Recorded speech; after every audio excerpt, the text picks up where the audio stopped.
Bismillahirrahmanirrahim. Assalamualaikum warahmatullahi wabarakatuh. Innal hamdalillah nahmaduhu wa nasta'inuhu wa nastaghfiruh wa na'udzu billahi min syururi anfusina wa min sayyiati a'malina. May yahdihillahu fala mudhillalah wa may yudlil fala hadiyalah. Asyhadu an la ilaha illallah wahdahu la syarikalah wa asyhadu anna Muhammadan abduhu wa rasuluh la nabiyya ba'dah. Wa qala Allah Ta'ala fi kitabihil aziz, a'udzu billahi minasy syaithanir rajim.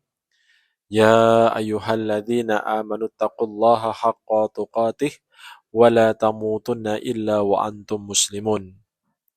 Wa qala Nabiyyu sallallahu alaihi wasallam, ittaqillaha haitsuma kunta wadbi sayyi'atal hasanata tamhuha wa khaliqin nas bi khuluqin hasanin.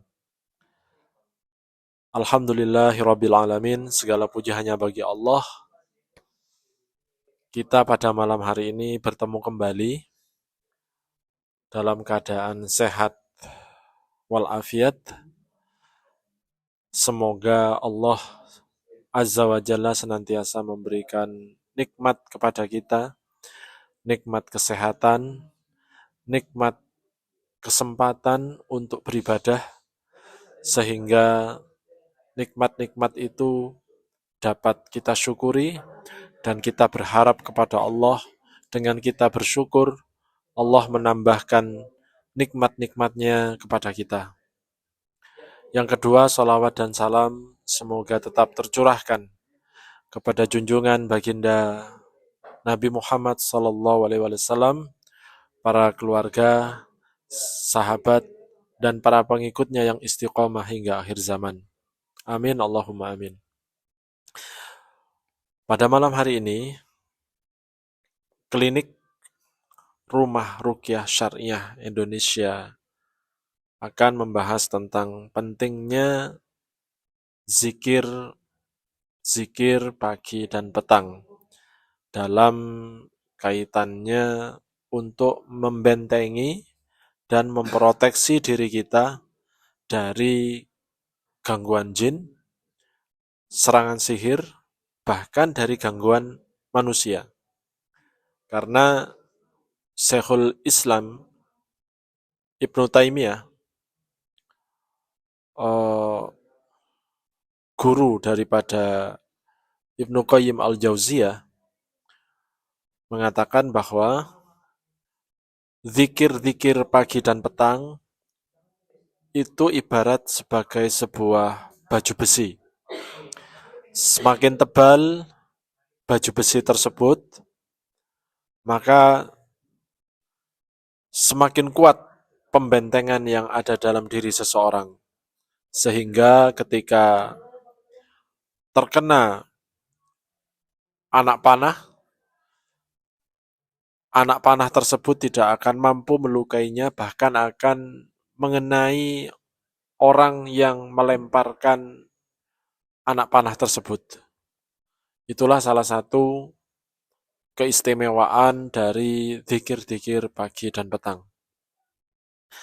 Kemudian saya akan membahas tentang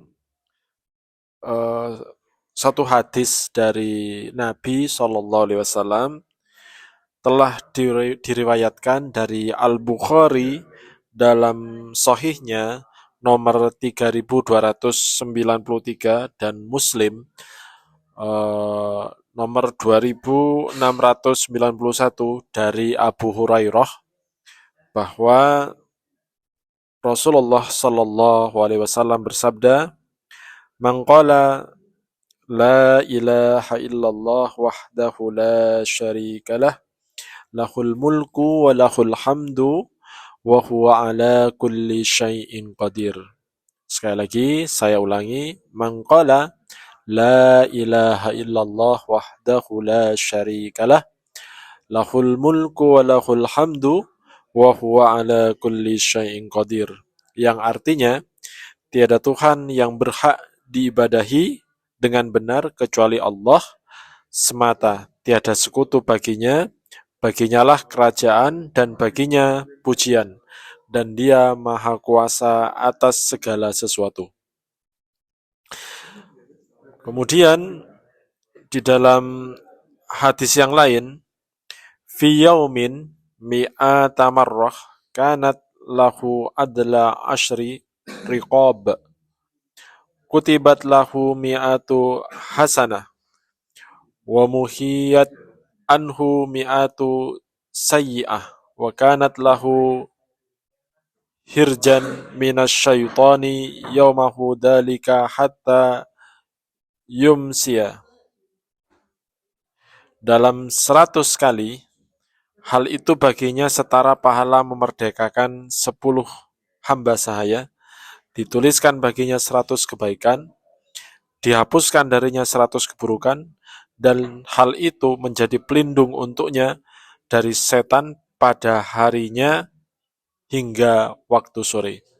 Jadi dalam hadis Sahih Bukhari dan Muslim ini, barang siapa yang membaca zikir La ilaha illallah wahdahu la syarikalah, lahul mulku wa lahul hamdu, wa huwa ala kulli syai'in qadir, maka Allah Azza wa Jalla akan menuliskan baginya 100 kebaikan, menghapuskan baginya 100 keburukan, kemudian Allah Azza wa Jalla akan memberikan perlindungan kepada orang tersebut dari gangguan jin, bahkan sihir, di pagi harinya sampai pada sore harinya.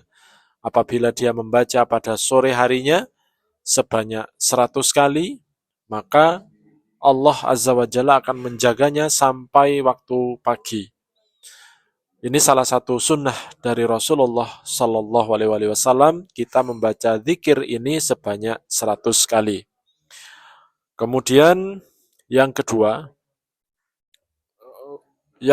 adalah dengan zikir menggunakan surat Al-Baqarah. Sebagaimana Rasulullah Sallallahu Alaihi Wasallam bersabda, La taj'alu buyutakum maqabir, inna syaitana yanfiru minal baitil ladhi tukrahu fi suratul Baqarah.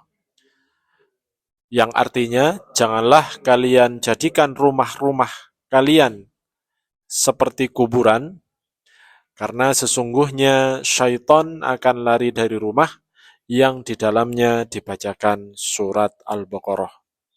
Nah, dari sini, dari hadis ini yang diriwayatkan oleh Imam Muslim nomor hadis 780 dari Abu Hurairah radhiyallahu anhu, Rasulullah sallallahu alaihi wasallam membiasakan dirinya dengan berzikir membaca surat Al-Baqarah. Surat Al-Baqarah terdiri dari 286 ayat, yang mana salah satu ayatnya yang sering kita dengar dan masyhur, yakni surat Al-Baqarah ayat 255 atau ayat kursi. Kemudian selain ayat kursi, dapat juga kita membaca 3 ayat terakhir dari surat Al-Baqarah, yakni 284, 285, dan 286. Untuk yang ketiga adalah kita membiasakan dengan makan dan minum sebagaimana Rasulullah SAW dan para sahabat ketika beliau makan dan minum, yakni dengan menggunakan tangan kanan. Karena dalam sebuah hadis Sahih Muslim nomor hadis 2019 diriwayatkan dari Jabir, Rasulullah SAW beliau pernah bersabda, La ta'kulu wasrobu bishimal, fa inna syaitana ya'kulu wasrobu bishimal. Yang artinya, janganlah kalian makan dan minum dengan tangan kiri, karena sesungguhnya makan dan minum menggunakan tangan kiri itu adalah perilaku syaitan. Maka Rasulullah SAW di sini memerintahkan kepada kita untuk kita menyelisihi, sekali lagi untuk kita menyelisihi perbuatan atau perilaku syaitan yang biasa menggunakan tangan kirinya untuk makan dan minum. Bahkan penduduk neraka pun ketika mereka diazab oleh Allah SWT, mereka menggunakan tangan kirinya untuk makan dan minum. Na'udzubillah min dzalik. Ada sebuah kisah dari sedikit saya ceritakan dari pasien kami yang mana dia pernah ya kesurupan. Kemudian saya diundang ke rumahnya. Kejadian ini di daerah Sumeneb, Madura. Ketika saya tanyakan dari mana jin ini masuk, maka jin ini menjawab, eh, dia masuk ketika pasien saya ini menggunakan tangan kirinya untuk makan dan minum. Nah, ini menjadi salah satu celah, menjadi salah satu pintu masuknya syaiton ke dalam tubuh kita. Jadi kita berusaha untuk senantiasa makan dan minum dengan tangan kanan. Kemudian apabila kita lupa menggunakan tangan kiri, maka kita berusaha untuk memuntahkannya. Sekali lagi kita berusaha untuk memuntahkannya agar kita tidak sampai menjadikan pintu bagi syaitan untuk mendolimi, untuk masuk ke dalam tubuh kita. Kemudian yang selanjutnya, yang keempat adalah dengan kita memperbanyak zikir-zikir isti'azah ya. Yakni sebagaimana diriwayatkan dalam Sahih Al-Bukhari nomor hadis 3282 dan Muslim nomor hadis 2610 bahwa Rasulullah Shallallahu Alaihi Wasallam bersabda, aku pernah duduk bersama Nabi Shallallahu Alaihi Wasallam, sedangkan ada dua orang laki-laki yang saling memaki. Wajah salah seorang dari mereka menjadi memerah dan urat lehernya mengencang. Maka Nabi Shallallahu Alaihi Wasallam bersabda, sesungguhnya aku mengetahui suatu kalimat yang seandainya dia mengucapkannya, niscaya akan hilang darinya apa yang dirasakannya. Seandainya dia mengucapkan, A'udzu billahi minasyaitonir rajim. Aku berlindung kepada Allah dari gangguan syaitan yang terkutuk. Niscaya akan hilang apa yang dirasakannya. Mereka, para sahabat pun mengatakan kepadanya bahwasanya Nabi SAW bersabda, bertawudlah, berlindunglah kepada Allah dari setan. Namun dia malah berkata, memangnya aku gila. Nah, dari hadis ini, dari hadis Sahih Bukhari Muslim ini, kita diperintahkan ketika kita marah, kita membaca doa isti'azah. A'udzubillahi minasyaitonirrajim. Atau ada isti'azah yang lain. A'udzubillahi sami'il alim minasyaitonirrajim. Nah, begitu. Dengan perlindungan isti'azah ini, ketika kita membaca dalam kondisi marah, maka Allah SWT akan melindungi kita dari rasa marah itu sendiri, dan insya Allah perasaan marah kita, perasaan emosi kita yang disebabkan oleh syaitan akan hilang. Kemudian yang terakhir, yang kelima adalah dengan memperbanyak membaca istighfar. Istighfar ini merupakan salah satu zikir-zikir yang paling utama. Sekali lagi, merupakan zikir yang paling utama dari zikir-zikir yang telah saya sebutkan di awal. Mengapa saya sampaikan zikir yang paling utama? Karena Syekhul Islam Ibnu Taimiyah pernah berkata, ketika seseorang tersebut melafadzkan istighfar, melazimkan istighfar, astaghfirullah wa atubu ilaih, astaghfirullah wa atubu ilaih, astaghfirullah wa atubu ilaih, maka sungguh syaitan yang ada di sekitarnya akan hancur. Sekali lagi, maka sungguh syaitan yang ada di sekitarnya akan hancur, bahkan yang ada di dalam diri kita pun, yang ada di dalam hati kita pun akan hancur dengan izin Allah. Maka kita lazimkan, kita biasakan zikir istighfar ini menjadi karakter kita dalam keseharian kita, agar kita dapat memproteksi diri kita sendiri. Bahkan saya pernah melakukan terapi Al-Quran itu hanya dengan membaca istighfar saja, tanpa membaca yang lain, tanpa membaca ayat-ayat yang lain, yang dengan istighfar itu saya memohon kepada Allah Azza wa Jalla orang ini dapat disadarkan, disembuhkan. Alhamdulillahirabbil alamin.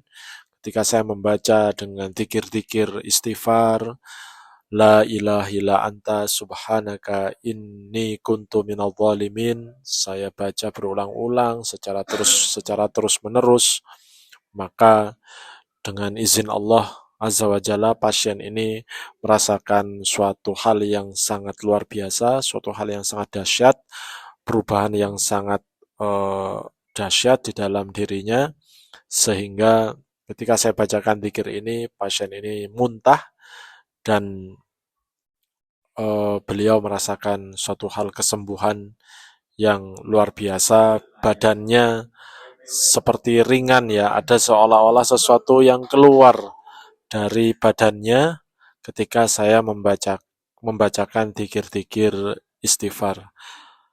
Semoga Allah Subhanahu wa taala senantiasa memudahkan kita untuk membaca, mengamalkan zikir-zikir yang telah saya sampaikan. Yang pertama tadi adalah zikir la ilaha illallah wahdahu la syarikalah, lahul mulku wa lahul hamdu wa huwa ala kulli syai'in qadir, dibaca sebanyak 100 kali.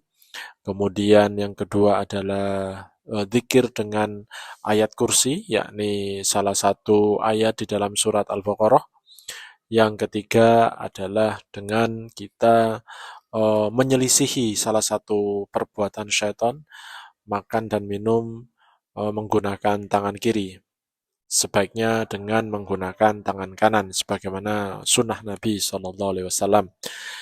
Dan yang keempat, yakni dengan membaca isti'azah, A'udzubillahi minasyaitonirrajim, yang akan meredakan amarah kita. Apalagi ketika kita dalam kondisi berwudu, kemudian kita membaca isti'azah, itu menjadi salah satu kekuatan di dalam batin kita, di dalam hati kita, proteksi yang kuat, dapat menjaga kita dari gangguan jin, sihir, bahkan gangguan manusia. Dan yang terakhir adalah zikir yang tidak kalah dahsyat, yakni zikir istighfar.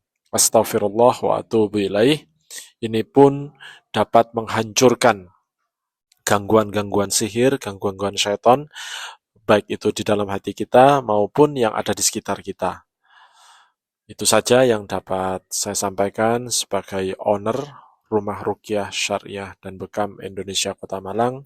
Semoga Allah Azza wa Jalla senantiasa memberikan rahmat, taufik, hidayahnya kepada kita, sehingga kita mampu melazimkan zikir-zikir pagi dan petang, dan kita dicatat sebagai orang-orang yang mendapatkan kebaikan dan keselamatan dari zikir-zikir tersebut.